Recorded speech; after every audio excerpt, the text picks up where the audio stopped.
সবাইকে স্বাগত জানাচ্ছি বিডি ভিউজে। আপনাদের সাথে আছি আমি সুস্মিতা দাস। ইরান ইসরায়েল ১২ দিনের যুদ্ধ মধ্যপ্রাচ্যের সামরিক ও রাজনৈতিক ভারসাম্যে এক গভীর ও দীর্ঘস্থায়ী চিহ্ন রেখে গেছে, যার প্রকৃত মাত্রা যুদ্ধ চলাকালীন বা তার পরপরই আন্তর্জাতিক গণমাধ্যমে পুরোপুরি প্রতিফলিত হয়নি। যুদ্ধ পরবর্তী সময়ে ধীরে ধীরে যেসব তথ্য সামনে আসছে, বিশেষ করে ইসরায়েলি গণমাধ্যম কানের স্বীকারোক্তি, তা এই সংঘাতের বাস্তবতা ও প্রভাব সম্পর্কে সম্পূর্ণ ভিন্ন একটি চিত্র তুলে ধরছে। এই যুদ্ধকে ইসরায়েল সরকার ও তাদের মিত্ররা দীর্ঘদিন ধরে একটি সফল প্রতিরক্ষামূলক অভিযান হিসেবে উপস্থাপন করার চেষ্টা করলেও বাস্তবে দেখা যাচ্ছে ইরানি ক্ষেপণাস্ত্র হামলা ইসরায়েলের সামরিক, অর্থনৈতিক ও মনস্তাত্ত্বিক কাঠামোকে এমনভাবে আঘাত করেছে যা জনসম্মুখে কখনোই স্বচ্ছভাবে প্রকাশ করা হয়নি। ইসরায়েলি কর্তৃপক্ষ সচেতনভাবেই এই ক্ষয়ক্ষতির বড় অংশ আড়াল করেছে, কারণ একটি ভিন্ন বাস্তবতা প্রকাশ পেলে তা শুধু জনমতকেই নাড়িয়ে দিত না, বরং অঞ্চল জুড়ে ইসরায়েলের প্রতিরোধ সক্ষমতার ভাবমূর্তিকে মারাত্মকভাবে প্রশ্নবিদ্ধ করত। বিস্তারিত ওয়াহিদ ফারুকের প্রতিবেদনে।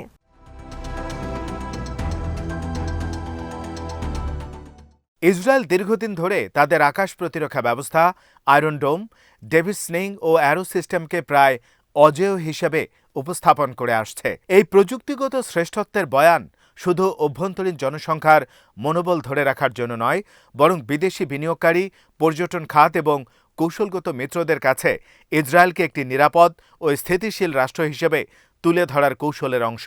কিন্তু কানের প্রতিবেদনে যে তথ্য উঠে এসেছে তা এই দীর্ঘদিনের নির্মিত বয়ানকে কার্যত ভেঙে দিয়েছে। প্রতিবেদনে বলা হয়েছে, ইরানি ক্ষেপণাস্ত্রের একটি উল্লেখযোগ্য অংশ গুরুত্বপূর্ণ সামরিক ও কৌশলগত স্থাপনায় সরাসরি আঘাত হানতে সক্ষম হয়েছিল এবং এসব হামলায় হতাহতের ঘটনা ঘটেছে, যা কখনোই সরকারি বিবৃতিতে প্রকাশ করা হয়নি। এই তথ্যগুলো শুধু সামরিক ব্যর্থতার কথাই বলে না, বরং ইসরায়েলের তথ্য নিয়ন্ত্রণ ও মনস্তাত্ত্বিক যুদ্ধ কৌশলের সীমাবদ্ধতাও উন্মোচন করে।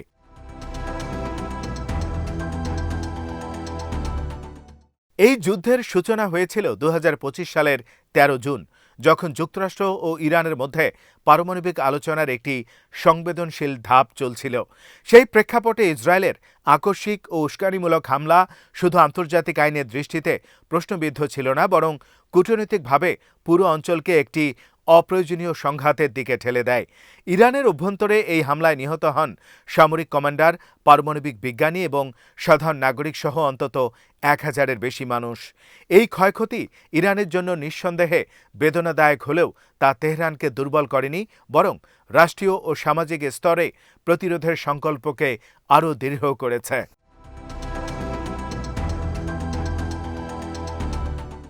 যুক্তরাষ্ট্রের সরাসরি যুদ্ধে জড়িয়ে পড়া এই সংঘাতকে আরও বিপজ্জনক মাত্রায় নিয়ে যায়।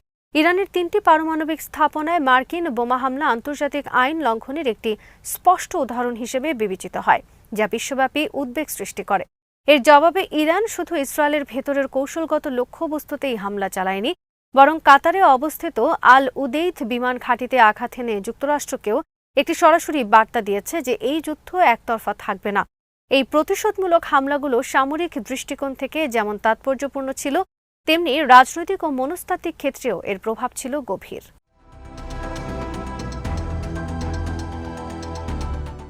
১২ দিনের যুদ্ধ শেষে যখন ইরান কার্যত একটি যুদ্ধবিরতি চাপিয়ে দিতে সক্ষম হয়, তখন সেটি ইসরায়েলের জন্য ছিল এক ধরনের কৌশলগত স্বীকারোক্তি। কারণ ইসরায়েল যে দীর্ঘমেয়াদী পরিকল্পনা নিয়ে ইরানকে মোকাবেলা করতে চেয়েছিল, যাকে অনেক বিশ্লেষক ২০ বছরের ইরান মোকাবেলা কৌশল বলে আখ্যায়িত করেন, তা এই সংক্ষিপ্ত কিন্তু তীব্র সংঘাতে ভেঙে পড়ে।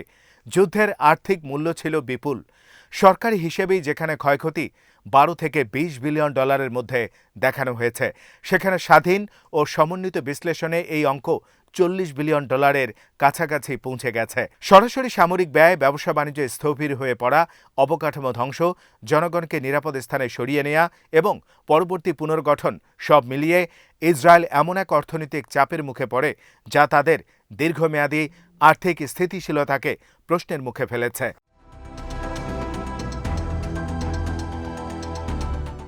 এই অর্থনৈতিক ক্ষয়ক্ষতির বাইরেও রয়েছে আরও সূক্ষ্ম কিন্তু গভীর প্রভাব। যুদ্ধ চলাকালীন ও পরবর্তী সময়ে পর্যটন শিল্প কার্যত ধসে পড়ে। উচ্চ প্রযুক্তি খাতের অনেক বিশেষজ্ঞ দেশ ছাড়ার কথা ভাবতে শুরু করেন এবং আন্তর্জাতিক বিনিয়োগকারীদের আস্থা নড়ে যায়। ইসরায়েলি সমাজে নিরাপত্তা নিয়ে যে আত্মবিশ্বাস দীর্ঘদিন ধরে লালিত হয়েছিল তা ভেঙে পড়ে, আর এই মনস্তাত্ত্বিক আঘাতের প্রভাব হয়তো অর্থনৈতিক ক্ষতির চেয়েও দীর্ঘস্থায়ী হবে।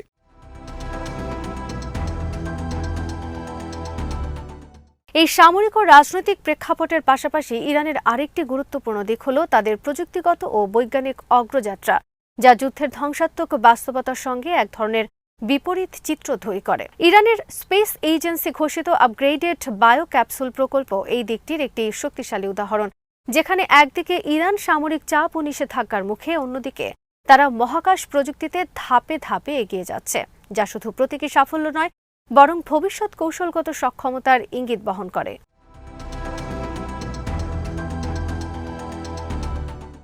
ইরানের স্পেস এজেন্সির প্রধান হাসান সালিরেহ যে তথ্য দিয়েছেন তা থেকে স্পষ্ট বোঝা যায় যে এই বায়োক্যাপসুল প্রকল্পটি কেবল পরীক্ষামূলক নয়, বরং দীর্ঘমেয়াদী লক্ষ্যকে সামনে রেখে পরিকল্পিত।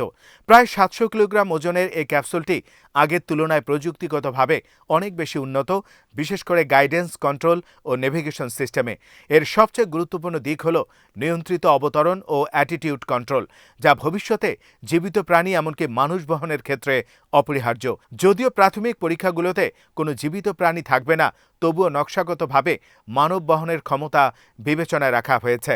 এটি ইরানের মহাকাশ কর্মসূচির উচ্চাকাঙ্ক্ষার স্পষ্ট ইঙ্গিত।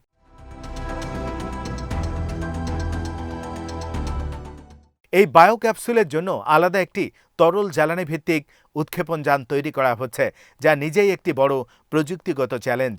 কারণ জীবিত প্রাণীর ক্ষেত্রে ত্বরণ নিয়ন্ত্রণ অত্যন্ত গুরুত্বপূর্ণ, আর সেই সীমাবদ্ধতার মধ্যেই উৎক্ষেপণ সফল করতে হবে। এই প্রকল্প দেখায় যে ইরান শুধু সামরিক প্রতিরোধে নয়, বরং বৈজ্ঞানিক ও প্রযুক্তিগত ক্ষেত্রে নিজেদের সক্ষমতা প্রমাণ করতে দৃঢ় প্রতিজ্ঞ।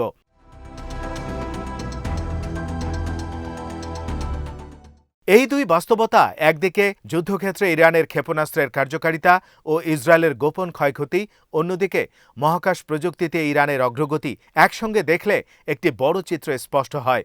তা হল শক্তির ধারণা শুধু সামরিক ক্ষমতায় সীমাবদ্ধ নয়, বরং তথ্য নিয়ন্ত্রণ, প্রযুক্তিগত স্বনির্ভরতা এবং দীর্ঘমেয়াদী কৌশলগত পরিকল্পনাও সমান গুরুত্বপূর্ণ। ইসরায়েল যেখানে এই যুদ্ধে তাদের দুর্বলতা আড়াল করতে ব্যস্ত, সেখানে ইরান যুদ্ধের মাঝেও নিজেদের প্রযুক্তিগত সক্ষমতা প্রদর্শনের মাধ্যমে একটি ভিন্ন বার্তা দিতে চাচ্ছে। চাপ ও সংঘাতের মধ্যেও তারা পিছিয়ে পড়েনি।